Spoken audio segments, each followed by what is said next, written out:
नमस्कार। एक बहुत सुनहरा दिन रहा कल और स्पेस जगत में यह इतिहास रहा। एलन मस्क की कंपनी स्पेस एक्स ने अपने स्टारशिप प्रोजेक्ट को एक कदम और ऊपर ले गया। स्टारशिप प्रोजेक्ट वह प्रोजेक्ट है जिसके अंतर्गत एक रीयूजेबल लॉन्च व्हीकल बनाया जा रहा है जो चंद्रमा हो या अंतरिक्ष हो या मंगल ग्रह हो, वहां पर वो जाएगा और वहां से वो वापस आ भी जाएगा। ठीक है। और ऐसा माना जा रहा है कि ये पांचवा परीक्षण था इनका, पांचवा टेस्ट था। कौन जानता था कि पहला टेस्ट विफल होने के बाद, इसमें तुरंत उड़ने के बाद वो ब्लास्ट कर गया, पांचवें टेस्ट में ऐसा मुकाम हासिल किया जाएगा।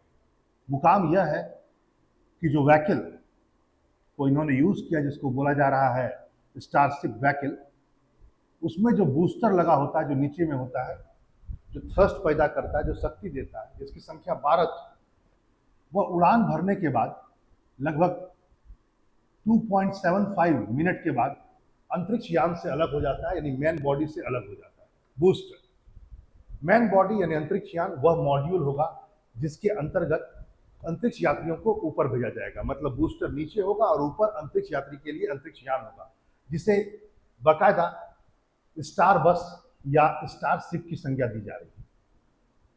यह बूस्टर जो है जहां से अलग हुआ, उसके 7 मिनट के बाद यह धीरे धीरे पृथ्वी के वातावरण में वापस लौटा और जहां से ये निकला था वहीं पर आकर लग गया। ये जो लंबा वाला एक थ्रेड है, इसी में आकर के दोबारा स्टिक टाइप का बना हुआ, इसी में आकर लग गया, जिसका नाम एलन मस्क ने बाकायदा रखा है, वह है चॉपस्टिक। चॉपस्टिक में आकर के ये दोबारा लग गया। ये इतिहास में पहली बार ऐसा हुआ है, इससे पहले कभी नहीं हुआ। और एक अजीब सी बात यह थी कि जब बूस्टर आ रहा था दोबारा यहाँ पर, तो लगभग 146 मीटर की ऊंचाई पर आकर के यह एकदम स्थिर हो गया और फिर धीरे धीरे आकर के ये चॉपस्टिक में आकर के लग गया। यह एक तरह से अभी भी टेस्ट के दौर में है, क्योंकि मकसद क्या है इसको समझा जाए। मकसद है नासा और स्पेस एक्स के बीच में एक गठबंधन हुआ है और गठबंधन के तहत में 2026 में स्पेस एक्स को कुछ अंतरिक्ष यात्रियों के साथ मून पर भेजना है। किसको? स्काईशिप को, या कहा जाए स्टारशिप, स्पेस में भेजना है। और इसके लिए दोनों के बीच में 2.8 अरब डॉलर का डील भी हुआ है। उसी के तहत में यह पूरा का पूरा प्रशिक्षण चल रहा है, ट्रेनिंग चल रहा है। इसका जो ऊपर वाला हिस्सा है, जो ऊपर वाला पार्ट है, जैसे कि मैं ये कहूं, ये वाला पार्ट ऊपर वाला, ये हो गया ये बूस्टर। अच्छा, बूस्टर इतना हैवी है कि इसका नाम ही पड़ गया है सुपर हैवी। ठीक है, सुपर हैवी। और इसमें जो इंजन लगा हुआ है बूस्टर में, वो है रैप्टर इंजन। माना जाता है कि 7 मिनट के बाद जब ये पृथ्वी के वातावरण में वापस होने लगा, तो इसका स्पीड अपने आप रैप्टर इंजन ने स्लो कर दिया और धीरे धीरे फिर ये अपने आकर चॉपस्टिक पर आकर लग गया। इसका जो ऊपर वाला पार्ट है, जिसको मैंने स्टारशिप कहा, जिसमें अंतरिक्ष यात्री होंगे, इसमें अंतरिक्ष यात्रियों की संख्या 100 से ज्यादा होगी। अब आप सोच सकते हैं कितना बड़ा मिशन है और कितना पावरफुल मिशन है और कितनी बड़ी ये रॉकेट होगी। आप इसका अनुमान लगा सकते हैं।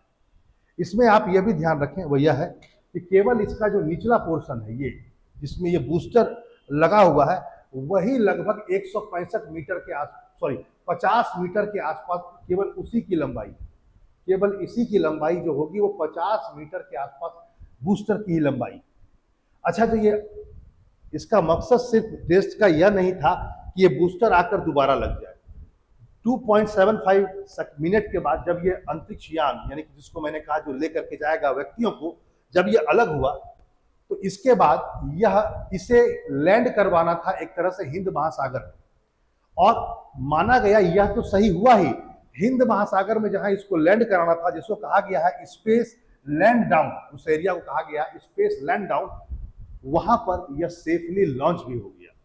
यानी यह दोहरी खुशी की बात थी, क्योंकि इसमें केवल यह नहीं था कि बूस्टर आ जाए, बाकायदा ऊपर वाला का भी सेफ लैंडिंग करना था, सेफ लैंडिंग करना था, वह भी हो गया।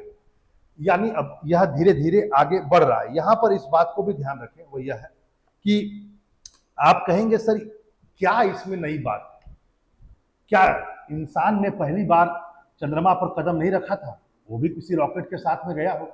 आपको बता दूं, अपोलो 11 जो नील आर्मस्ट्रॉन्ग को लेकर के गया था 1969 में, 20 जुलाई का वह दिन था जब नील आर्मस्ट्रॉन्ग ने पृथ्वी चंद्रमा पर कदम रखा। उससे अपोलो 11 से वह गया था, उससे ये स्टारशिप है ये बहुत डिफरेंट है। वो बहुत से बहुत 1 या 2 व्यक्तियों को ले जा सकता था या 3 व्यक्तियों को ले जा सकता था। वो रीयूजेबल नहीं था, एक बार आप यूज कर दो काम खत्म। ये मल्टीपल यूज किया जा सकता है और इसमें 1-2 व्यक्ति नहीं जाएंगे सर, इसमें 100 व्यक्तियों का पूरा एक क्रू जाएगा और ये मल्टीपल यूज होगा इसका, कई बार आप इसका यूज कर सकते हैं। दूसरा पॉइंट यहां पर क्या ध्यान देना भैया भी कि केवल यह चंद्रमा के लिए नहीं है, जैसे अपोलो 11 चंद्रमा के लिए था, यह चंद्रमा के साथ साथ अंतरिक्ष में अन्य ग्रह, खासकर मंगल ग्रह, उसके लिए भी बनाया गया है। वहां पर भी अंतरिक्ष यात्रियों को लेकर के जाना है, उसके लिए भी बनाया गया है। तो आप समझ सकते हैं कि यह पहली बार ऐसा हुआ। अच्छा, जब सेफ लैंडिंग इसका हुआ ऊपर वाले पार्ट का हिंद महासागर में, तो बाकायदा एलन मस्क को ये उम्मीद नहीं थी। उनको लगा कि सब सारे के सारे कंपोनेंट खत्म हो जाएंगे, क्योंकि अभी हम लोग का टारगेट सिर्फ इसका है कि ये चॉपर में आकर लग जाए बूस्टर। इस बार सिर्फ और सिर्फ 12 बूस्टर लगाए गए थे, लेकिन जब यह लेकर के जाएगा अपने फुल प्लेस में तो इसमें 32 बूस्टर लगे होंगे जो बहुत मैक्सिमम थ्रस्ट देंगे। माना गया कि ये जो लैंडिंग हुआ ऊपर वाला, उसमें बहुत भारी संख्या में जो उपकरण यूज किए गए थे ऊपर वाले में, वह भी सेफ रहे, उसका दोबारा यूज हो सकता। अब आप सोच सकते हैं कि यह स्पेस जगत में कितनी बड़ी न्यूज मानी जा सकती है। माना जाता है कि ये जो ऊपर वाला हिस्सा है वह उसका जो हिंद महासागर में लैंड हुआ वो 65 मिनट के बाद हुआ। ठीक है, इसमें एक और बात है कि इसमें जो प्रणोदक का यूज किया जा रहा है, जो फ्यूल का यूज किया जा रहा है, वह परंपरागत से थोड़ा अलग है। इसमें लिक्विड मीथेन और लिक्विड ऑक्सीजन का यूज किया जाएगा, जो पहले है ना कैरोसिन या अन्य चीजों का यूज किया था। इसलिए बहुतों का मानना है कि इसमें जो कार्बन इमर्शन होगा वो बहुत कम होगा। लेकिन कुछ लोग ऐसा मान रहे हैं कि ठीक है, इसमें कार्बन इमर्शन कम होगा, लेकिन इससे जो भी चीज निकलेगा उसका प्रभाव ग्रह पर क्या पड़ेगा, उस प्रदूषण का प्रभाव ग्रह पर क्या पड़ेगा, अभी भी यह रहस्य बना हुआ। क्या यह हमारे ग्रह को और गर्म कर देगा जो अदर कंपोनेंट है, या उस प्रदूषण का क्या होगा जो इससे निकलेगा, क्योंकि ये नया फ्यूल है, एकदम नया। अभी तक किसी भी रॉकेट में लिक्विड मीथेन का यूज नहीं हुआ। आप समझ सकते हैं इस बात को। आज ये भी जानना जरूरी है कि पहली बार 1959 में लूना 3 जो सोवियत संघ का एक रॉकेट था, उसने पहली बार चंद्रमा के ऑर्बिट में जाकर के चंद्रमा का फोटो लिया था, लूना 3 59 में। और यह चंद्रमा के उस क्षेत्र का फोटो लिया जो हम लोग को दिखाई नहीं देता।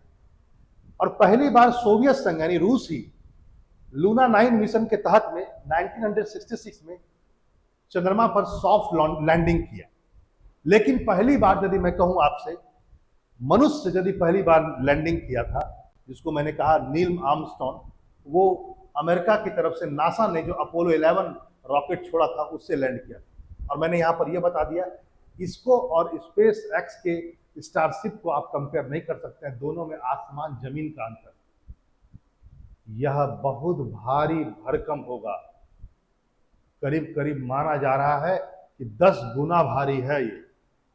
कौन? स्टारशिप। और आदमियों की संख्या तो आप समझ ही रहे हैं, करीब करीब 30 गुने से भी ज्यादा आदमी उसमें जाएंगे। तो आप समझ सकते हैं ये कितना बड़ा दिन था और इसने इतिहास रच दिया, और इसलिए यह एक कौतूहल का विषय बन गया। चलिए फिर मिलते हैं टॉपिक के साथ। नमस्कार।